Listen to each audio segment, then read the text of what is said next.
সবাইকে শুভ বিকেল। আজকে আমাদের ওয়ার্ড প্রসেসিং টেকনোলজি 3 এর আমরা একটু বেসিক কিছু কথাবার্তা পড়বো। সেটা হচ্ছে আমাদের ওয়ার্ড প্রসেসিং টেকনোলজি 2 বা 1 এই আমরা যেগুলো পড়ে এসেছি সেগুলোই একটু দেখব। মোটামুটি ক্লিয়ার হওয়ার জন্য যে আমরা একবার পড়েছিলাম তারপরেও যে ক্লিয়ার কিনা বিষয়গুলির সাথে। সেজন্য যেহেতু ইন্ট্রোডাক্টরি চলতেছে সেই ইন্ট্রোডাক্টরিতে আমরা ডাইং এর কোরে চলে যাব। সেজন্য আমাদের এই বিষয়গুলো জানা দরকার। সো ফার্স্ট চলো আমরা শুরু করি দেই যে ফার্স্ট অফ অল আমাদের যেটা জানা দরকার, আরিফ বোধহয় এই শীট পেয়েছো, তোমরা ইয়েতেও পড়েছিলে সম্ভবত। ওকে, তো যাদের পরে নেই বা সবার জন্য আর কি। তো প্রথমত যেহেতু আমরা ডাইং এ ঢুকতেছি বা ডাইং ইন্ট্রোডাক্টরি লেকচার পড়তেছি, সো প্রথমেই আমাদেরকে জানা দরকার যে ডাইংটা কি আসলে, হোয়াট ইজ ডাইং। তো এটার সংজ্ঞা এক একজন এক এক ভাবে দিতে পারে, কিন্তু আমরা যদি বলি ডাইংটা কি, তাহলে যে dyeing is the process of adding colour. দেখো, dyeing is the process of adding color to the textile products like fiber, yarns, and fabrics. And dyeing is normally done in especially solution containing dyes, particular chemical, etc. After dyeing, the dye molecules have uncut chemical bond with the fiber molecules. The temperature and time controlling are the two key factors for dyeing. So, it's very simple. অন্য ক্ষেত্রে dyeing বলতে কি বোঝাচ্ছে সেটা আমরা বলছি না। Dyeing বলতে টেক্সটাইলের ক্ষেত্রে যেটা বোঝাচ্ছে যে কি বোঝাচ্ছে যে dyeing is the process of adding colour. Colour add করব কোথায়? টেক্সটাইল প্রোডাক্টসে, like fibre, yarn and fabrics এর ক্ষেত্রে আমরা কি করছি? কালার অ্যাড করব, সেটাকে আমরা বলতেছি ডাইং। ওকে, সো এই ডাইং আমাদের কি হচ্ছে যে ফাইবারের সাথে শেষে বন্ড তৈরি করতেছে এবং আনকাট বন্ড তৈরি করতেছে, যেখানে আমরা দেখতে পাচ্ছি যে টেম্পারেচার এবং টাইম দুটো কি ফ্যাক্টর ফর ডাইং এর জন্য বা কালারেশনের জন্য। আমরা যদি ভালো ভাষায় বলে থাকি তাহলে সেটাকে কালারেশন বলতে পারি, শুনতে ভালো লাগে। সো এখানে আমরা ছবি দেখতে পাচ্ছি যে this is the dye solution. এটা যদি ফেব্রিক হয়ে থাকে এন্ড ডাই সলিউশনে ফেব্রিকটা ঢুকালে কি হচ্ছে? ডাইড ফেব্রিক হয়ে যাচ্ছে। অর্থাৎ লিকুইড ফেজ থেকে সলিড ফেজে ডাই পার্টিকেল গুলো প্রবেশ করছে এবং ফাইবারের সাথে অবস্থান করে বন্ড তৈরি করছে। আমরা জানি, আমরা অলরেডি ওয়াইড প্রসেসিং 1 এবং 2 তে পড়ে এসেছি যে বিভিন্ন ফাইবার বিভিন্ন রকম করে বন্ড করে। যেমন রিয়েক্টিভ ডাইয়ের ক্ষেত্রে, সেলুলোজের ক্ষেত্রে কোভ্যালেন্ট বন্ড সৃষ্টি হয়, এ ধরনের। তারপরে আমরা যদি বলি যে এজোইক ডাই, তারপরে রয়েছে আমাদের disperse die, most common. So প্রত্যেকটা ফাইবারের মেকানিজম যেরকম আলাদা, প্রত্যেকটা ডাইয়ের মেকানিজম ঠিক সেরকম আলাদা। ওকে, তো আমাদের এখন যে ডাই কি, হোয়াট ইজ এ ডাই। আমরা ডাইং বুঝলাম প্রথমত যে কি করব, কালারটাকে টেক্সটাইল ফাইবারে যোগ করব, সেটাকে আমরা ডাইং বলতেছি। ওকে, ভেরি গুড। নাও, তাহলে ডাইটা কি জিনিস? তাহলে ডাইটা কালার করতে পারে এরকম সাবস্টেন্সকে বোঝাচ্ছে, তাই না? যেটা কালার করতে পারে বা ফেব্রিককে বা টেক্সটাইল সাবস্টেন্সকে, সেটাকে ডাই বলবো আমরা। সেটা যে কোনো কারণ হতে পারে, যে কোনো ম্যাটার হতে পারে। Okay, so dye is usually coloured organic compound. ডাইকে আমরা বলতেছি usually coloured organic compound or a mixture that may be used to give color to a substrate. সেটা হতে পারে ফুড, টেক্সটাইল, ক্লথ, পেপার। তো আমরা সাধারণত বলবো textile substance having resistance to normal laundry or cleansing property and stability to light. এবং অবশ্যই সেটার কি হবে? স্টেবিলিটি থাকতে হবে, যে এরকম নয় যে ধুইলেই চলে গেল। হ্যাঁ, এবং লাইটের, সূর্যের আলোর এগেইনস্টে তার স্টেবিলিটি থাকতে হবে, তখনই আমরা তাকে ডাই বলছি। সো বলা হচ্ছে a dye is usually colored organic compound with exochromo and chromophore as a major part. তাহলে দেখো, আমাদের ডাই আমরা কি বলতেছি? যে কালার্ড অর্গানিক কম্পাউন্ড। সেই কম্পাউন্ড গুলো যেগুলো কিনা রেসপন্সিবল ফর কালারের জন্য, তাহলে সেই কম্পাউন্ড গুলোকে আমরা ডাই বলতেছি। তো ডাইয়ের মূল যে ফর্ম স্ট্রাকচার রয়েছে, সেখানে দুটো জিনিস আছে, সেটাকে আমরা বলতেছি প্রথমত auxochrome and chromophore as a major part হিসেবে থাকছেন। যেমন আমরা এখানে রিয়েক্টিভ রেড 1 এর ক্ষেত্রে একটা স্ট্রাকচার দেখতে পাচ্ছি, যে এখানে দেখতে পাচ্ছি আমরা সলিবুলাইজিং গ্রুপ রয়েছে, তারপরে আমাদের রিয়েক্টিভ গ্রুপ রয়েছে, যেটা ফাংশনাল গ্রুপ রয়েছে, তারপর আমাদের ডাই বন্ড যে ক্রোমোফোর গ্রুপ সেটা রয়েছে, এজো গ্রুপ। ঠিক আছে, সো বলা হচ্ছে তাহলে কি থাকছে? এক্সোক্রোমো এবং ক্রোমোফোর হিসেবে মেজর পার্ট হিসেবে থাকছে। ওকে, তাহলে এই হচ্ছে ডাই। তো ডাইয়ের ইয়েতে যাওয়ার আগে আমরা একটু হিস্টোরির দিকে যাব, যে দেখো মানুষ কত আগে থেকে এই ডাইয়ের ব্যবহার শুরু করছে। যে 2600 বিসি বা বিফোর ক্রাইস্ট জন্মের 2600 বছর আগে থেকে চায়না এটাকে শুরু করছে, যে 1750 বিসি 55 বিসি রোমানরা সেকেন্ড এন্ড থার্ড সেঞ্চুরিজ রোমানরা এখানে কি করছে, যে মাদার দিয়ে, যেটা ইন্ডিগো ডাইট টেক্সটাইল, মাদার গাছ চেনো তোমরা, মাদার দিয়ে ডাইট করে। তারপর বলেছে এভাবে Florence, Brazil wood, France, Holland, ডাবি, তার ডাবেল ডারবেল যেটা চলছে। তারপরে আস্তে আস্তে একবারে চলছে আমাদের যদি ক্রমান্বয়ে দেখি 81, 82, 62 থেকে 78, তারপরে 78 অর্থাৎ প্রত্যেক সালেই চলছে। 57 দিকে এসে যে C A B A introduce carbons and reactive dyes. তারপরে তারপর থেকে মোটামুটি আমরা বলতে পারি যে আমাদের ডেভেলপমেন্টটা শুরু। ওকে, এই মোটামুটি হিস্টোরি বা এটা একটু দেখে নেওয়ার জন্য যে আসলে ডাইয়ের শুরুটা কবে থেকে এবং ডেভেলপমেন্টটা আস্তে আস্তে হচ্ছে। প্রথমের দিকে দেখলে আমরা লক্ষ্য করতে পারি যে সেখানে আমাদের ইয়েটা হচ্ছে, অর্থাৎ ন্যাচারাল ডাইসটা কিন্তু প্রথমের দিকে ছিল।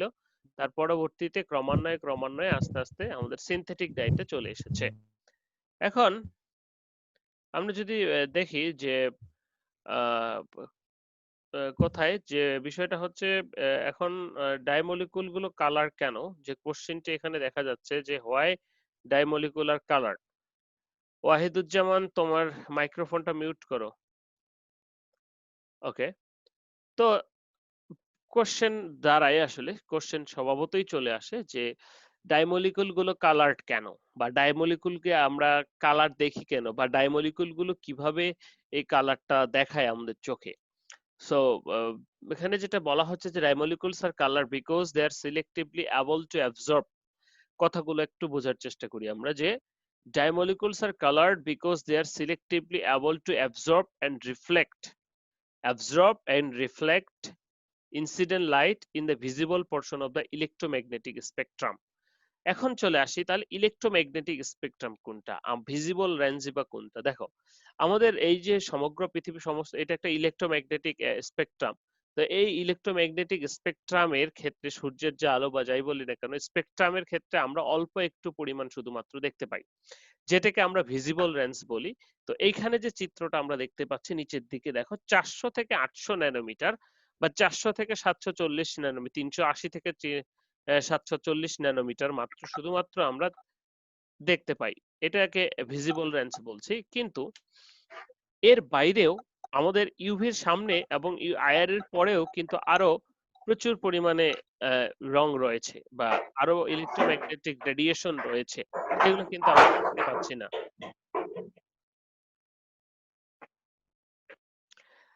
তাহলে সেগুলো আমরা দেখতে পাচ্ছি না। ওকে, তো এখন কথা হলো তাহলে এই যে ইলেকট্রোম্যাগনেটিক স্পেকট্রামের অনলি ভিজিবল রেঞ্জ আমরা দেখতে পাই 400 থেকে 700 ন্যানোমিটারের মধ্যে যেটা আলো, সেটাই শুধুমাত্র আমরা দেখতে পাই। এখন কথা হচ্ছে তাহলে আমরা একটা বস্তুকে সবুজ দেখি কেন, বা একটা বস্তুকে কালো দেখি কেন, একটা বস্তুকে সাদা দেখি কেন?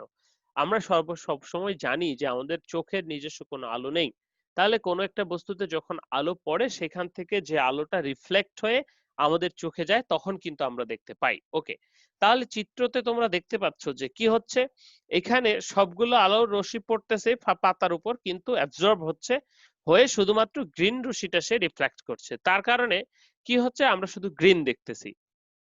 বিষয়টা যদি এরকম হয় যে সেই পাতাটা সবগুলো আলোক রশ্মি অ্যাবজর্ব করছে, তখন সেটাকে আমরা ব্ল্যাক দেখবো, কালো দেখবো, অর্থাৎ কোনো আলো রশ্মি আর যাচ্ছে না। কিন্তু যখন এরকম হবে যে যখন কি হচ্ছে সমস্ত আলো রশ্মি রিফ্লেক্ট করছে, অর্থাৎ কোনো আলোই শোষণ করছে না, তখন সেটাকে আমরা বলতেছি হোয়াইট দেখবো। সো এই যে ঘটনাটা, যে selectively able to absorb and reflect incident, অর্থাৎ পাতার ভিতরে ক্লোরোফিল আছে তাই না, তাহলে ক্লোরোফিল একটা ডাইপার্টিকেল। তো এই ডাইপার্টিকেলের যে ক্রোমোফোরটা রয়েছে সেটা সূর্যের আলো থেকে সমস্ত আলো শোষণ করে শুধুমাত্র সবুজটাকে ছেড়ে দেওয়ার ক্ষমতা রাখে, যার কারণে সবুজটা আমাদের যখন চোখে আসতেছে তখন আমরা শুধু সবুজটাই দেখতেছি, বাকিগুলো অ্যাবজর্ব হচ্ছে। একইভাবে যখন সমস্ত আলোক রশ্মিগুলো অ্যাবজর্ব হবে তখন সেটা ব্ল্যাক, এবং সমস্ত আলোক রশ্মিগুলো যখন রিফ্লেক্ট হবে তখন সেটা কি দেখাবে, সাদা দেখাবে। সো এই যে সিলেক্টিভ অ্যাবজর্পশনটা ঘটাচ্ছে যে বস্তুটা, যে কেমিক্যালটা, সেটাই হচ্ছে ক্রোমোফোর বা অর্গানিক ম্যাটেরিয়াল যেটা। So chromophore groups in the dye molecules are responsible for selective absorption and reflection in a certain wavelength and show color. So exochromo with chromophore with intensify the colour. এবং সাথে আরেকটা যে বিষয় থাকছে ক্রোমোফোর এবং একজোক্রোমোটা কি করছে, ইন্টেন্সিফাই করছে, অর্থাৎ এটাকে আরেকটু বৃদ্ধি করছে। বিষয়টা এরকম যে আমরা অনেক সময় কি করি, কাঠের জিনিসপত্রে বার্নিশ করে থাকি, কার্পিন বা অন্য কোনো কিছু দিয়ে বার্নিশ করলে কি হয়, সেখানে একটু আরো উজ্জ্বল দেখায়। তো ঘটনাটা ঠিক এরকম যে যে কালারটা ক্রোমোফোর কন্টেইন করে বা ধারণ করে, সেই কালারটাই কি হয় যে যখন আমরা এক্সোক্রোমের কারণে আরো বেশি উজ্জ্বল দেখি। তাহলে কেন dye molecules are coloured? For this reason selective absorption এবং রিফ্লেকশনের কারণে ডাইমলিকুলস গুলো কালার। নাও তাহলে এখন চলে আসি ক্রোমোফোরটা কি। What is chromophore? যে বলা হচ্ছে the name is derived from the Greek chroma. Chroma means color. The four means fairy and to bear, অর্থাৎ যে সমস্ত যে মলিকুলটা কালার বিয়ার করে সেটাকে আমরা বলতেছি chromophore. So chromophore are the unsaturated হতে পারে, আনস্যাচুরেটেড কনজুগেটেড হতে পারে, unsaturated conjugated organic compound or radicals হতে পারে, having capable of electron transaction, মানে এক স্তর থেকে অন্য স্তরে যাবে, হুইচ এনাবলস দেম, ইলেকট্রন ট্রানজিশনের কারণেই তারা কি হবে, যোগ্য হয়ে উঠবে to absorb and reflect incident electromagnetic radiation within the very narrow band of visible light. তাহলে এই যে সিলেক্টিভ অ্যাবজর্পশন এবং রিফ্লেকশনটা ঘটতেছে, এই সিলেক্টিভ অ্যাবজর্পশন এবং রিফ্লেকশনটা ঘটতেছে কি কারণে? ইলেকট্রন ট্রানজেকশনের কারণে বা ইলেকট্রন ট্রানজিশনের কারণে। ওকে, তাহলে ক্রোমোফোর কি হচ্ছে, স্যাচুরেটেড অথবা আনস্যাচুরেটেড অথবা কনজুগেটেড অর্গানিক কম্পাউন্ড ও রেডিক্যালস, যেটা কিনা ইলেকট্রন ট্রানজিশনের ক্যাপাবল, এবং সেটা কি করছে, enables them to absorb and reflect incident electromagnetic radiation within a very narrow band of visible light. বোঝা গেছে? Okay, so when visible lights hits the chromophore, it is loosely held electron in the unsaturated bonds and conjugated chromophore, which comes to absorption of certain incident light waves and reflection of a certain light wave. কি হচ্ছে, মনে করো এই লাল বস্তুতে যখন এই যে আলো, সূর্যের আলোটা পড়তেছে, তখন এখানকার যে ডাইম্যাটেরিয়ালটা আছে সেটার যে ইলেকট্রন গুলি আছে সেগুলো উত্তেজিত হচ্ছে, উত্তেজিত হয়ে কি সেখানে ইলেকট্রন ট্রানজেকশন ঘটতেছে, সেই ইলেকট্রন ট্রানজেকশনটাই আমার কোন আলোটা অ্যাবজর্ব করবে, কোন আলোটা রিফ্লেক্ট করবে সেটাকে নিয়ন্ত্রণ করছে। Okay, so thus the produce colour are colour bearer, এভাবে সেটা করছে। সো এক্সাম্পল হিসেবে যদি আমরা দেখতে পারি এজো, নাইট্রো, নাইট্রোসো, কার্বানাইল, এক্সেট্রা।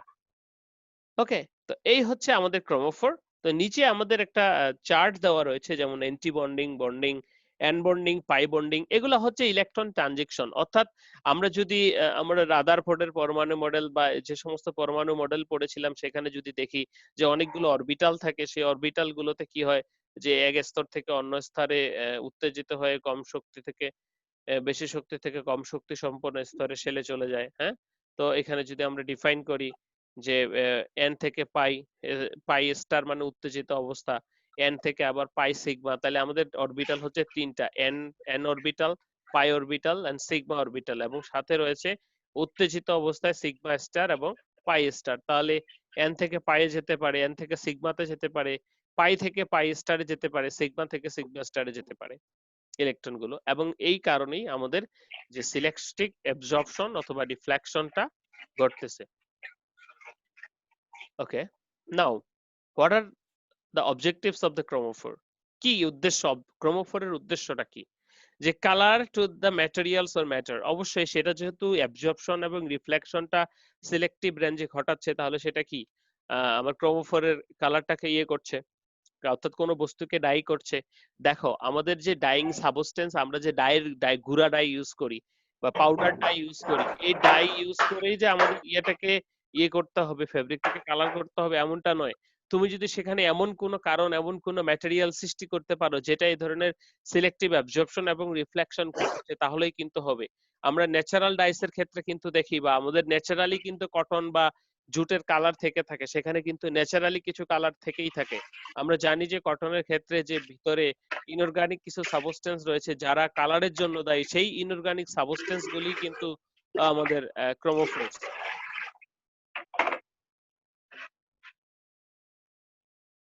ওকে, সো আমরা একটু দেখি কি বলছে। সো কালার ম্যাটার করবে, রিডিউস দ্য এনার্জি লেভেলকে রিডিউস করবে, ইনক্রিজ দ্য রিফ্লেকশন কে বাড়াবে।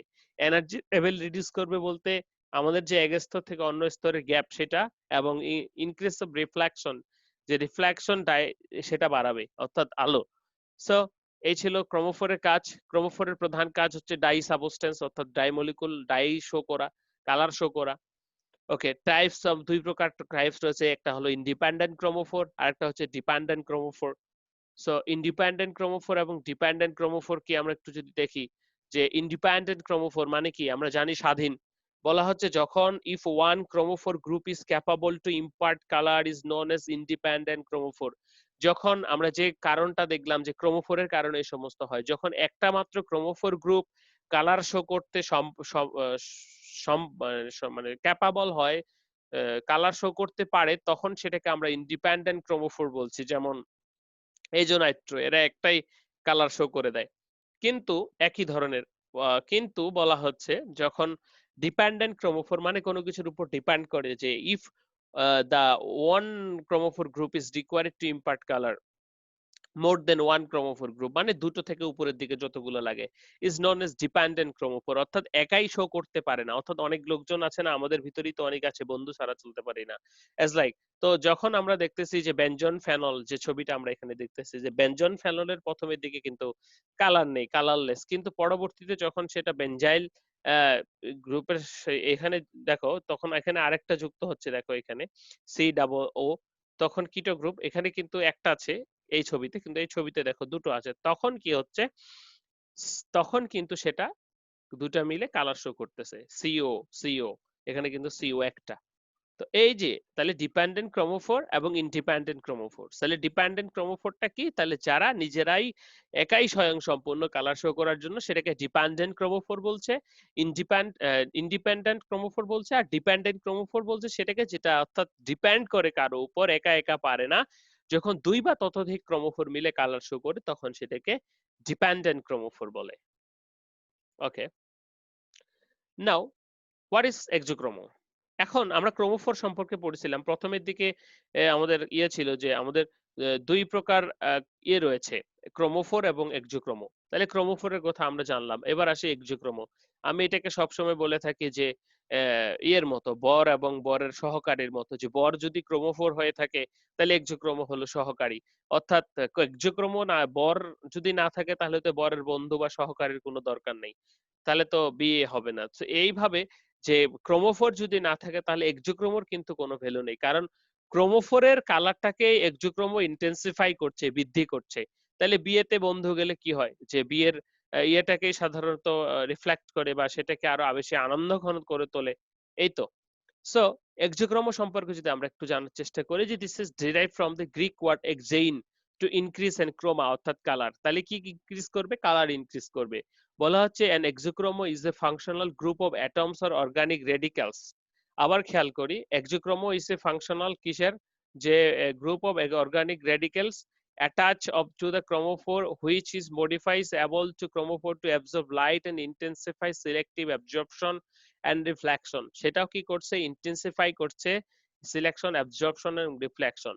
বলা হচ্ছে কিভাবে, dye molecule without auxochrome would lack of intensity or colour because of the incident light would not be absorbed and reflected as selectively as occurs in presence of the exochromo। দেখো, যখন আমাদের লাইটটা selectively absorb এবং reflection ঘটবে না, তখন আসলে কি হচ্ছে, যে যখন এটা সিলেক্টিভলি অ্যাবজর্পশন রিফ্লেকশন ঘটবে না, তখন কি হচ্ছে, আমাদের লাইটটা এতটাকে উজ্জ্বল মনে হবে না, কিন্তু যখন এটা সিলেক্টিভলি হবে তখন সেটা আসলে উজ্জ্বল হবে। বিষয়টা কিরকম, এবং একটা বস্তুকে কখন বেশি আরো উজ্জ্বল দেখবো আমরা, যখন সেটাতে বেশি আলো প্রতিফলিত হবে। এটার একটা উদাহরণ প্রায় দেই, যেমন এখানে আমাদের অনেকগুলো রয়েছে amino group, hydroxyl group, carboxylic group, nitrate group etcetera. বিষয়টা এরকম যে আমরা নীলের ক্ষেত্রে আমরা যেমন আমাদের ইয়েতে নীল দেই না, সাদা কাপড়ে নীল দেই, তো নীল কেন দেই আসলে, ব্রাইটেনিং এজেন্ট বলি, যে আলো বাড়ানোর, উজ্জ্বলতা বাড়ানোর জন্য। কিন্তু এই উজ্জ্বলতা কেন, কিভাবে বাড়াবে, আমাদের তো 300 থেকে 700 ন্যানোমিটার রয়েছে যে ইয়ের জন্য, ভিজিবল রেঞ্জ, এর বাইরে তো আর আলো প্রতিফলিত হবে না। কিন্তু এর বাইরেও যে রেঞ্জটা রয়েছে, সেখান থেকে এক্সোক্রোমো বা ব্লু কি করছে, লাইটটাকে ধরে আমাদের ভিজিবল যে রেঞ্জের ভিতর দিয়ে পাস করতেছে। সহজ কথায় যদি বলতে চাই বলি, তাহলে যেটা হলো যে মনে করো এটা একটা নালা, তো এই নালার ভিতর দিয়ে মনে করো কত 50 লিটার পানি যেতে পারে, আরো বেশি যেতে পারে, কিন্তু সচরাচর 50 লিটার যায়। তো তখন এটা 50 লিটারের গতিবেগ হচ্ছে, কিন্তু এই নালাতে যখন বাইরে থেকে আরো 10 লিটার এসে যুক্ত হবে বা 20 লিটার এসে যুক্ত হবে, তখন কিন্তু এই নালার পানির গতিবেগ বেড়ে যাবে। ঠিক বিষয়টা এরকম যে ক্রোমোফোরের কারণে যতটুকু রিফ্লেকশন হয়, অ্যাবজর্পশন রিফ্লেকশন হয়, এক্সোক্রোমো কি করতেছে, সেই রিফ্লেকশনটাকে আরো ইন্টেন্সিফাই করছে, বৃদ্ধিপ্রাপ্ত করছে এবং অ্যাপ্রোপ্রিয়েট বা অ্যাকুরেট করছে। So exochromo is a functional group or atoms radical attached with the chromophore which is modify the ability of the chromophore to absorb light and intensify the selective absorption and reflection. ওকে, তো এই হচ্ছে আমাদের ক্রোমোফোর বা বরের বন্ধু বলা যেতে পারে। তো এগুলো আমরা দেখি ডায়ের ক্ষেত্রে amino group, hydroxyl group, carboxylic group, nitrate group যারা থাকে তারা সবাই হচ্ছে আমাদের এক্সোক্রোমো। ওকে, ক্রোমোফোর এবং এক্সোক্রোমো। নাও কি অবজেক্টিভসটা, এক্সোক্রোমের অবজেক্টিভসটা কি, কাজটা কি? আমরা জানি যে কালারটা ইন্টেন্সিফাই করবে, তাই না? তো to increase the colour intensify, to increase the fastest properties, because the polarity auxochrome n fastest প্রপার্টিসটা কি, যে ফাস্টেস্ট প্রপার্টিসটা হচ্ছে আমাদের যে ইয়েতে আমরা যখন কি করব, কালার ফাস্টেস্ট ওয়াশ হতে পারে, কালার ফাস্টেস্ট লাইট হতে পারে, অর্থাৎ একটা ডাই পার্টিকেলের চলে যাওয়ার যে কথা, সেই ডাই পার্টিকেলের যে লেগে থাকার যে ক্ষমতা বা প্রবণতা, সেটাকে আমরা colour fastness two colour fastness বলছি, সেটা বিভিন্ন এজেন্টের এগেনস্টে হতে পারে। তো এখানে কি করা হচ্ছে যে পোলারিটি যদি, অর্থাৎ ডাইয়ের ফাইবারের সাথে লেগে থাকার ক্ষমতা যত বৃদ্ধি পাবে তত ফাস্টনেস ভালো হবে। তো এখানে যেটা বলছি, increase the fastness property because the polarity of the auxochrome enables to formation attraction force between dimolecules and fiber polymer। তাহলে এই যে আমাদের এক্সোক্রোমের কারণেও কিন্তু ডাইয়ের ফাস্টেস্ট প্রপার্টিসটা ভালো হচ্ছে। কারণটা কি? কারণটা হচ্ছে এই এক্সোক্রোমটা কি করছে, আমাদের এই ডাই পার্টিকেলটাকে বন্ডিং এ সাহায্য করছে। টু ইনক্রিজ দ্য সলিউবিলিটি, যে একটা ডাই যে সলিউবল এবং ইনসলিউবল এর ঘটনা। সো এই যে ক্রোমোফোর গ্রুপ এক্সোক্রোমো গুলি থাকলে কিন্তু একটা ডাই সলিউবল হয়, because the polarity of the auxochrome tends to make the polar of the die.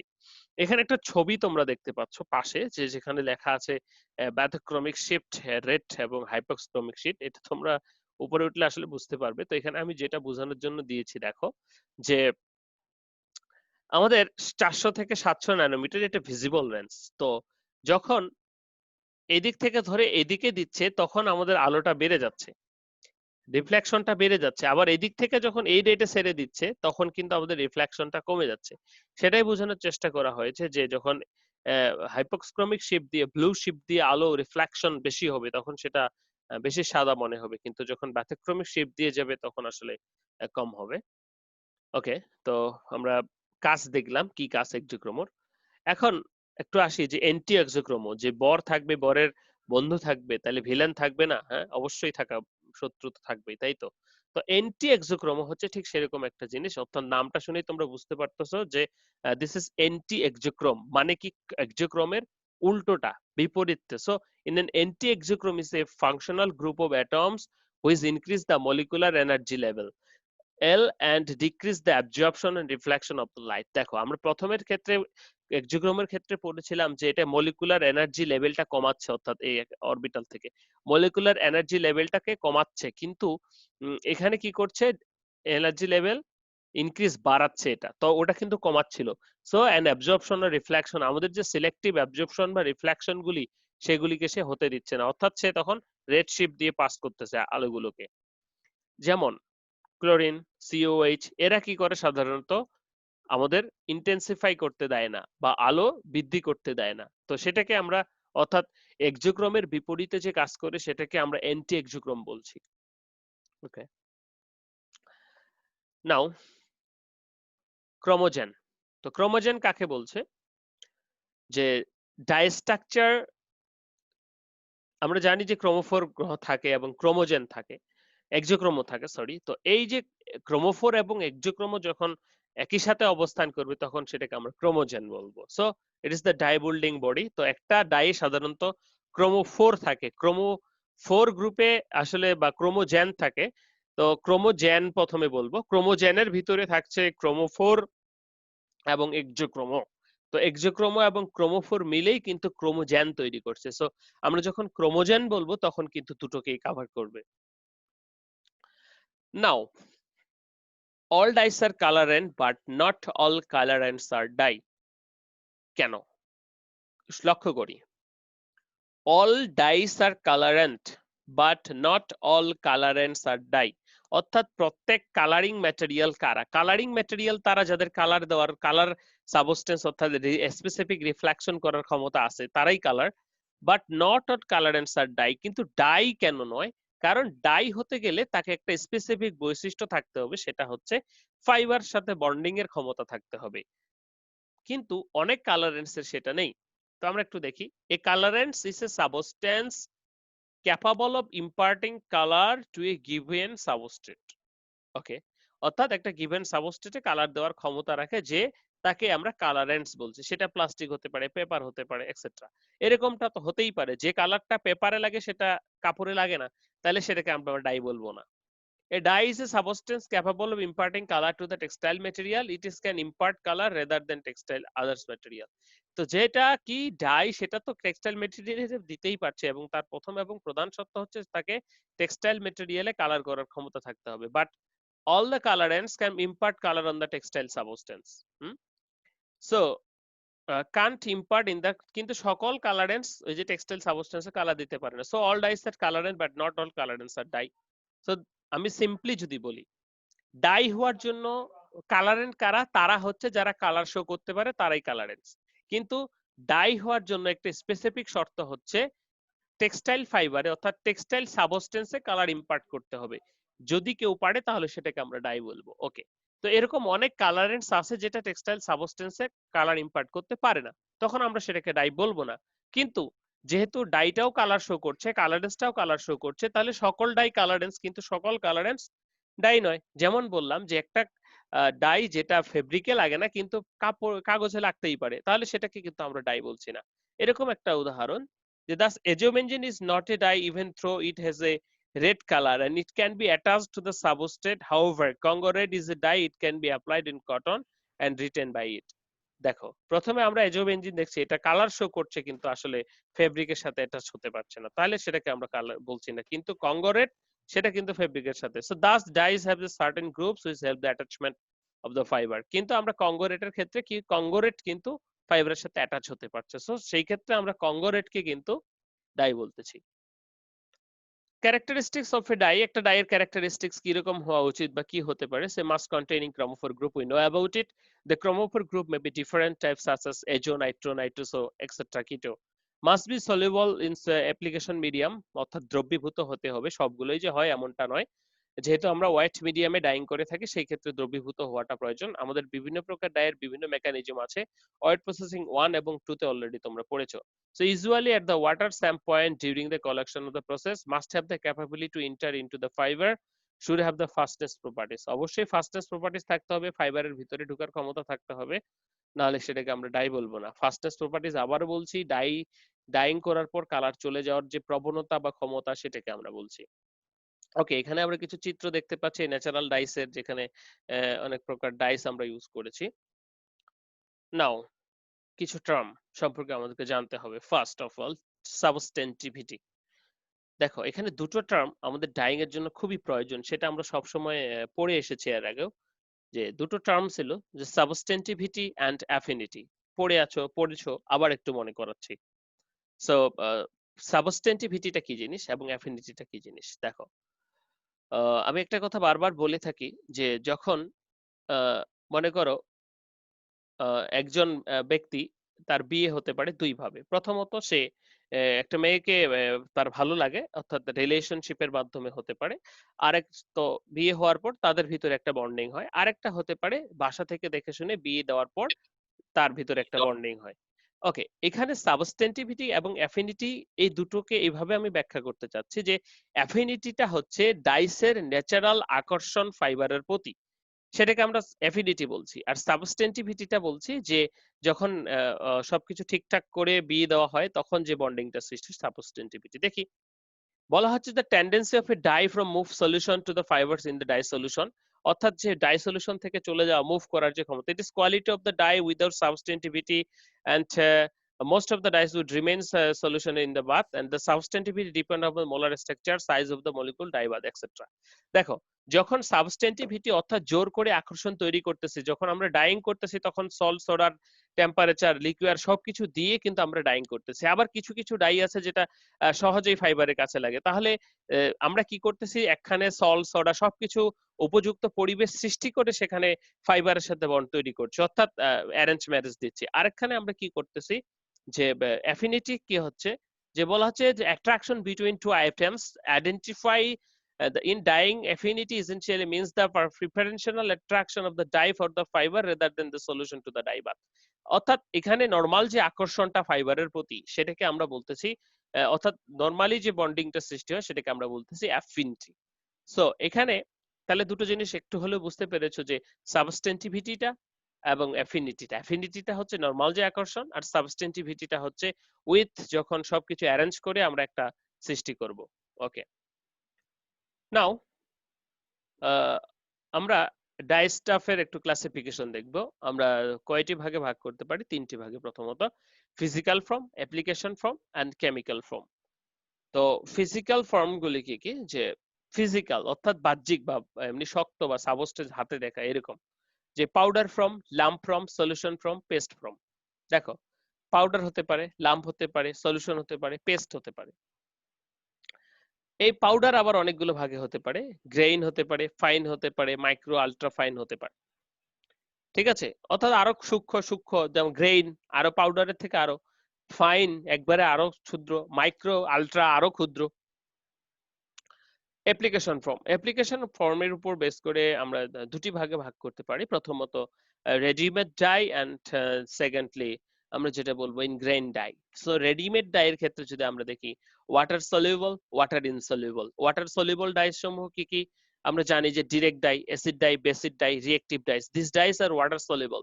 But in case of the water insoluble dyes কারা? যে vat dyes, sulphur dye, disperse dye, modern dyes, this are water insoluble dyes. Ingrain dye, okay, তো আমরা readymade dye, ingrain dye. Ingrain dye readymade শব্দ দিয়ে বুঝতে পারতেছি যেটা তৈরি করে নিতে হয়। ইনগ্রেইন মানে তৈরি করা আছে বা কোনোভাবে বাতে তৈরি করতে হবে, বা রেডিমেড নয় মানে হচ্ছে প্রসেসিং এ তৈরি করতে হবে এরকম কিছু, বা কোনো রিঅ্যাকশনের মাধ্যমে গিয়ে তারপর আমরা ডাইটাকে পাবো এই ধরনের। আর রেডিমেডটা মানে এটা তৈরি করাই আছে। সো ইনগ্রেইন ডাইটের ক্ষেত্রে আমরা যদি দেখি যে এজোইক ডাই, আমরা জানি এজোইক ডাই কি টু বাতে হয়, এটাকে ম্যাজিক ডাই বলে।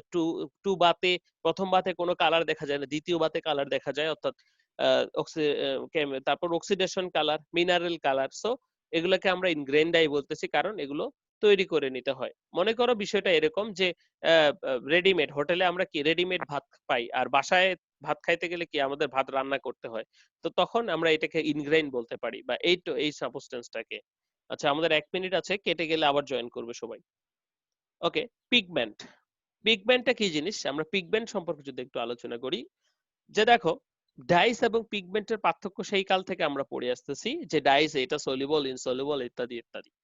তো পিগমেন্টও একই জিনিস, কারণ কি সেটাও সিলেক্টিভ রিফ্লেকশন এবং রিফ্লেকশন ঘটাচ্ছে, অ্যাবজর্পশন এবং রিফ্লেকশন ঘটাচ্ছে। বাট ইট ইজ, তোমরা এখানে তোমাদের আইডি গুলো না দিয়ে গুগল ক্লাসরুমে সাবমিট, ওখানে সাবমিট করো, এখানে দিচ্ছ কেন সবাই? ওকে, দেখি যে pigment is a substance that can be absorb and reflect more lights। কেটে গেলে আবার জয়েন করবে, 1 মিনিটের মধ্যে কেটে যাবে। So pigment is the substance that can absorb light and reflect some light's color, and but it is water insoluble substance এবং nearly used for printing। দেখো এটার কোনো আকর্ষণ বা বিকর্ষণ নাই, এবং এটা কি ওয়াটার ইনসলিউবল, কিন্তু এটার একটা গুণ আছে, সেটা সিলেক্টিভ অ্যাবজর্পশন এবং রিফ্লেকশন।